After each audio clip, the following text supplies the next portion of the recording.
All right. Welcome, everyone, to the April meeting of the City of Columbia Board of Zoning Appeals. I'm Catherine Fenner, Vice Chair for the board, and will be serving as chair for today's meeting. At this time, I would like to introduce the other members of the board. Let's see, we've got Jonathan Vang, Celia McIntosh, Davis Whittle, and we may be seeing Sherrod Duval, but we don't know. I would also like to introduce the staff that assists the board. That would be Hope Hasty, zoning administrator. The board is charged with hearing applications for special exceptions, variances, and administrative appeals. All testimony is recorded for the record, and anyone wishing to speak will need to be sworn in and come to the podium to speak. No testimony can be taken from the floor. When you come to the podium, state your name, and please speak clearly into the microphone because this meeting is being recorded. Applicants with cases before the board are allotted a presentation time of 10 minutes. This time also includes all persons presenting information on behalf of the applicant. This time limit does not include any questions asked by the board or staff regarding the case. Any member of the public may address the board in intervals of 3 minutes or 5 minutes if by a spokesperson for an established body or group of 3 or more. The applicant then has 5 minutes for rebuttal. The board reserves the right to amend these limits on a case-by-case basis. Those of you who plan to speak must be sworn. If you are here as an applicant or here to speak on any case, please stand at this time and raise your right hand. You don't have to actually stand. Do you affirm or attest that the testimony you give today will be the truth and nothing but the truth? At this time, I will turn the meeting over to Ms. Hasty. All right, thank you. Good afternoon. So today we will start out with the consent agenda, and we just have one item on the consent agenda. That's the approval of the March 7th meeting minutes. Do I have a motion to approve the consent agenda? Motion to approve. Do I have a second? Second. All in favor? Aye. All right. All right, moving on, we've got one case on regular agenda today. This is a variance, 2024-0001V. It's for 3827 Divine Street, and it's a variance to the maximum wall height standard. And you will find the details of that request in your packets, and as well as some photos and site plan. And the applicant is here to present his request.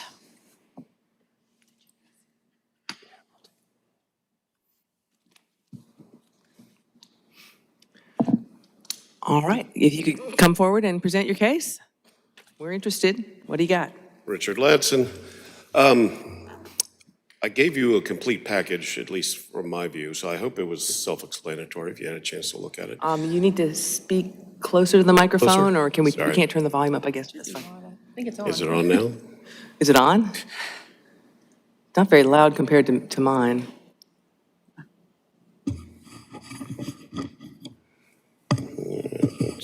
Feel a switch. Testing, testing. Oh, that's It's fine. on. Yeah, that's fine. You just got to It's lean just over. me. You got to lean over. It's not Okay. for taller people, I guess. All right. So the basis for the request is that our yard used to actually be in the middle of what Divine Street is today. And through eminent domain, it's been chopped away over the years, and now it's 5 lanes of steady traffic, and it's been pretty bad. It's an awful lot of traffic. We get an awful lot of accidents come through our yard. At that corner that you're looking at, we used to have 3 50-foot trees, but they've been hit so many times that I had to have them taken out because I thought they'd fall in the road and kill somebody. So what I'd like to do is build a wall along here that will give us the privacy and the security that we're looking for, and hopefully reduce some of the noise. We have a fire station down Divine Street about 5 blocks, and our personal joke is that they service everything between us and Myrtle Beach because they are running by constantly. So anyway, that's what we're looking for, some security, some privacy, and protection from the cars that seem to want to drive through our yard all the time. So we're allowed to build a 3-foot wall. Obviously, that's not going to do it. We're looking to build an 8-foot wall with 9-foot columns, and it's going to be a 15-foot increment. We have identified the setback off of Abelia. As you're going through, you'll see. Yeah, that's kind of what we want it to look like. we can build up to the backside of the sidewalk, which is our current property line along Divine. And then when we get closer to our Divine Street entrance, as you can see on the page left, we'll step the wall back so that it'll allow a car to come off Divine Street and not interfere with traffic while we're trying to get our gate open. And hopefully it'll also provide our mailman a little more safety, because right now he just risks his life every day. He just parks on Divine Street right in front of our house and delivers mail. So we'll give him a little area to pull off and relocate our mailbox for him as well. So that's what we're looking at. We have to put a concrete foundation, obviously, because of the height of the wall. The only thing that I ask that is in addition to the wall height is I'd like to put a bollard, page right. You can see it in plan, I believe it's listed. Just so after we spend the money to build this wall, I'd like to keep somebody from hitting it if possible.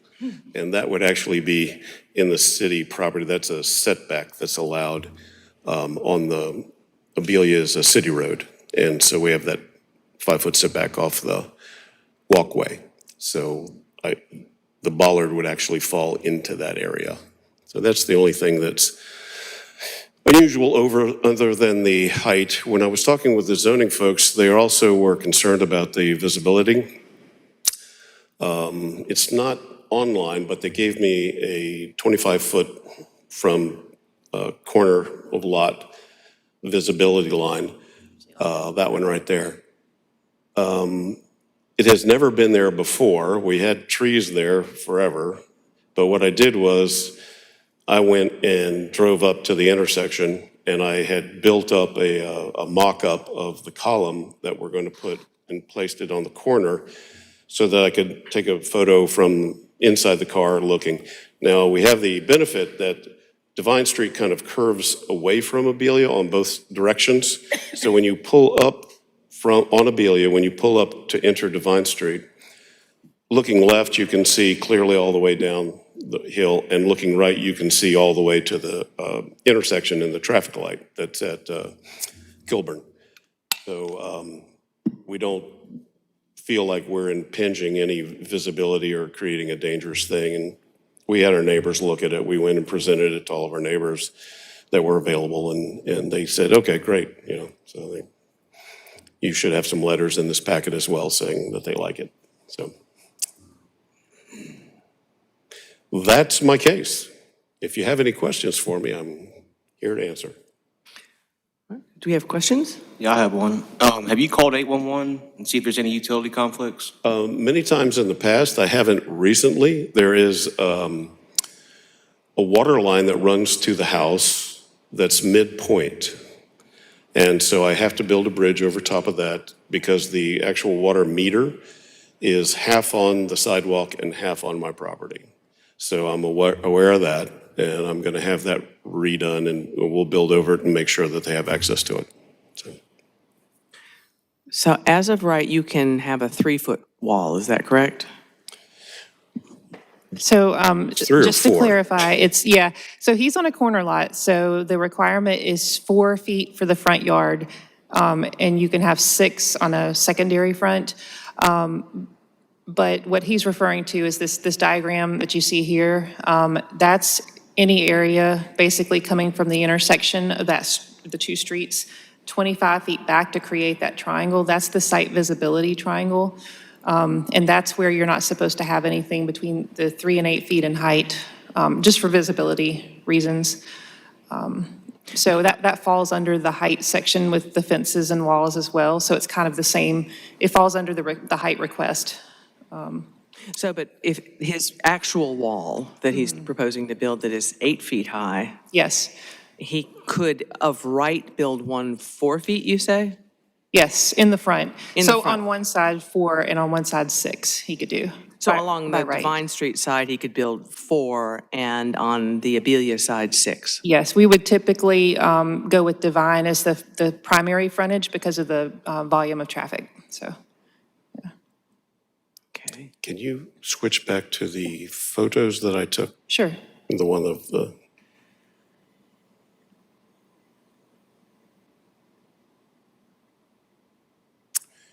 tell me when to stop. I don't know which ones you want to address. These are just the accidents that end up in our yard. Yeah, those are some, There's another photo somewhere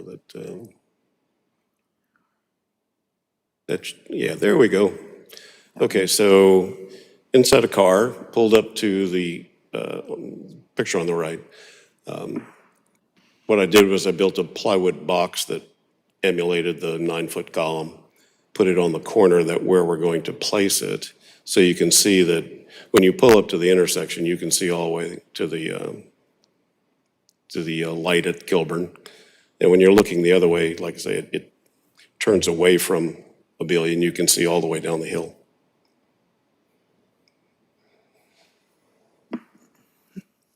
I guess to me, the concern I have is 8 feet seems really, really high.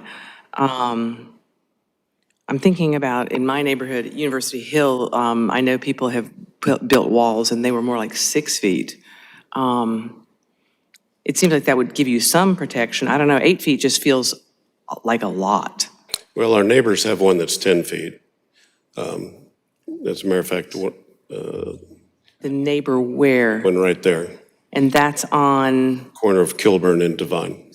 oh, yeah, okay, all right. You know that house. I know exactly which one, yeah, 7.5, yeah. Then the neighbors down the other way have one that's 7 feet high. The thing that is probably not apparent to a passerby is that the height from where you come out of the house to the sidewalk drops off 17 inches. So when we end up re-landscaping this and putting it level, what's 8 feet to Divine Street is actually about 6 feet to us. Okay, And we have on top of that, we have a porch that's about 3 feet up from that. So from that point, it's 3 feet up. So to us, it's not 8 feet. And we get an awful lot of people that come along Divine Street that don't always have the best of intentions. true. So, Well, and it's funny because I know that one with the white wall, and I had never noticed the wall behind it. So, there's actually a picture of, typically what they do, I'm going to end up going to DOT and asking if we can get a light on that corner as well. But typically they come up and I guess they lose control because they don't anticipate that curve. And so they run almost through our entire yard, just mowing down everything in their path. And there's a couple of pictures where they actually went through that wall, yeah. So they went through our yard, yeah. knocked down all of our stuff, and then went through our driveway and through his wall. So, yeah. So, yeah, I'm from Aiken, and on Whiskey Road there's a famous wall, a beautiful curved wall that keeps getting taken out time and time again. They put bollards in, and people still manage to avoid the bollards and take out the wall. So don't tell me that. I feel for you. I still have I feel hope. for you. I do want to note one thing about the bollard. He mentioned the bollard, and I'm not sure where you would want to place that, but it sounds like that would probably be in the right-of-way, somewhere beyond the property line, so that would not be under our purview. Right. And it's at the corner in that little, yeah. Right. Right. I got you. Okay. Wow. All right. Any more discussion, questions? All right. I do have a question, Oh, yes. just to make sure that I'm tracking along. So what did you end up, the actual setback being from Abelia to that? That's a great question because the city has given me multiple answers, but I did find an iron pin. And so, depending on how far back in time you go, they used to measure from the center of Abelia.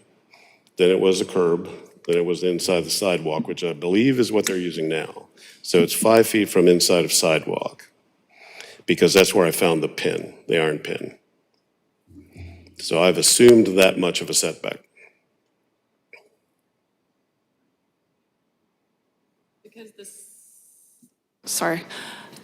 the setback with the zoning is really almost from the street, right? So like there's, in terms of line of sight, right? Are you referring to the setback or the site visibility triangle? The site visibility triangle. And so so how far is the wall Yeah. set So back? the How site close are we to that 25 feet? Yeah. Because there's a scale on there. Yes. That's the diagram from the UDO.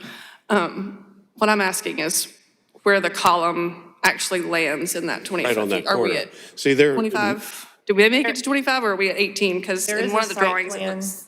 but the site plan is not, let's see. I can- yeah. There we the, go. Yeah, the rendered site plan has a 25-foot sort of marked on it. My understanding is that it comes from the property line. So as you're looking at this, you can see that property line is about 5 feet inset from the face of the sidewalk, the inside edge of sidewalk. Right, so how far does that put So- you from the road? You know, we're going to be just inside of feet, that, it's not so far. 3 feet. I'm not going to quibble about feet, but we're going to put the column on the corner of the property line essentially, you know, give or take a foot. So that's the full 25 feet. And that's why I took that photograph, because as you can see, as you pull up here, like I say, the road bends around and starts to go back this way. So you can see, well, it's not particularly clear in this version, but you can see all the way the traffic lights. So you can see oncoming cars on the far lane easily. You can see all the cars on the close lane all the way up to the light. And you can see all the way down the highway the other way. But So you don't have a 25-foot. I do not. That's one of the things we're asking for.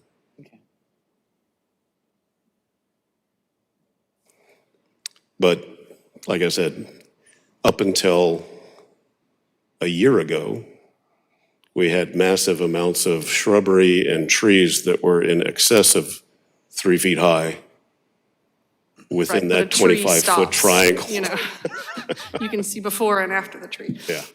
So, Well, I threw that picture in to show you one of them, that we were taking down the trees so you could see that they actually were there, that I'm not fibbing. I don't know. It's not my area. You have a question, you can certainly put it. I think one of the things to note here is if, we do approve this and say there's an accident or somebody were to get hurt and they're like, well, we had these safeguards at 25-foot corner and we said, no, it's fine, and then somebody did get hurt, it could come back to bite us. Well, what you would allow is me to build a 3-foot wall, so they would hit the wall anyway. I think it's I'm personally not opposed to this. I think it'll be a great project. I just want to make sure that we're covering all our bases. I understand, but like I say, I would be allowed under the current zoning laws to build my 3-foot wall within that same area, so they're going to hit that. That's why I gave you some diagrams to show you that I'm going to build a concrete backup to the brick, because I can't have them coming through the yard and killing us. I mean, we've had near misses too many times, so. Understood.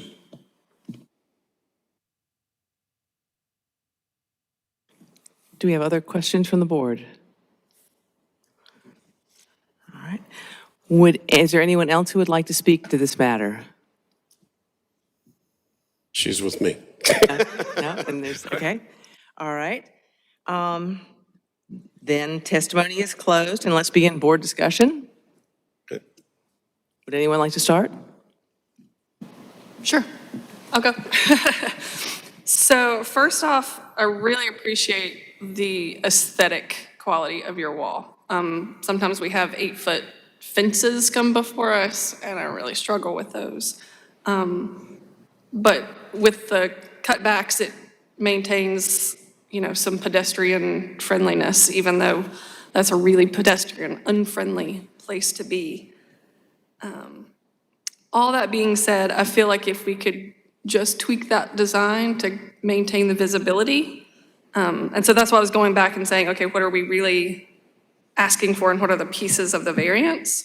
And so I think I'm okay with the height variance, but it needs to respect the visibility triangle. And I feel like you're very close to that, with just a nip on the corner that could be achieved. So that's, And that would be an option if the board chose to do so, is to approve the height, but with the stipulation or condition that that corner be kept under 3 feet. It's just, You're welcome to, you have to come forward though, so everybody can hear you. While I appreciate your point of view, I'm really not willing to go that way. That's going to be sacrificing a huge amount of our yard, which we have already sacrificed to the city for the benefit of the city over the years.